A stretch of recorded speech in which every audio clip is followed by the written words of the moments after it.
এই যে দলে বলে বিজেপিলৈ গৈছে মুছলমানসকল, টুপি পিন্ধা মুছলমানসকল, এইসকলে বিজেপিত ভোট দিবনে নে কেৱল ক্ষমতা দেখি তেওঁলোকে বিজেপিৰ কাষ চাপিছে?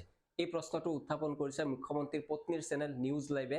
এগৰাকী এংকৰে এই প্ৰশ্ন উত্থাপন কৰিছে যে মুছলমানসকলে ভোট দিয়ে নে নাই তাত সন্দেহ আছে, তেওঁলোকে কেৱল ক্ষমতা দেখিহে মুছলমানসকল বিজেপিত আহিছে। গতিকে মুছলমানসকলে যিসকলে বিজেপিত ভোট দিবলৈ গৈ আছে তেওঁলোকে এই ভিডিঅ'টো চাই লওক আৰু তেওঁলোকে ভাবক ইমান দিনে যে তেওঁলোকে অসমত নাগৰিক হিচাপেও তেওঁলোক সন্দেহজনক আছিল আৰু আজিৰ তাৰিখত ভোটাৰ হিচাপেও ৰাজনৈতিকভাৱে ভোটাৰ হিচাপেও আজিৰ তাৰিখত মুছলমানসকল সন্দেহজনকেই আছে। গতিকে বিজেপিত ভোট দিয়াৰ পূৰ্বে এই ভিডিঅ'টো এবাৰ ভালকৈ চাই লওক। মৌলানাই যোগদান কৰিছে, উলেমা কাউন্সিলৰ সভাপতি সহ 60জন সংখ্যালঘু মুছলমানে বিজেপিত যোগদান কৰিছে।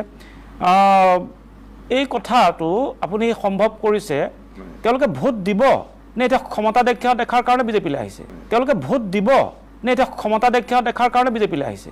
কি হয়, ক্ষমতাৰ পৰা বহু সময়ত বাহিৰত থাকিলে সংখ্যালঘু লোকসকলে ক্ষমতালৈ আহিবলৈ বিচাৰে।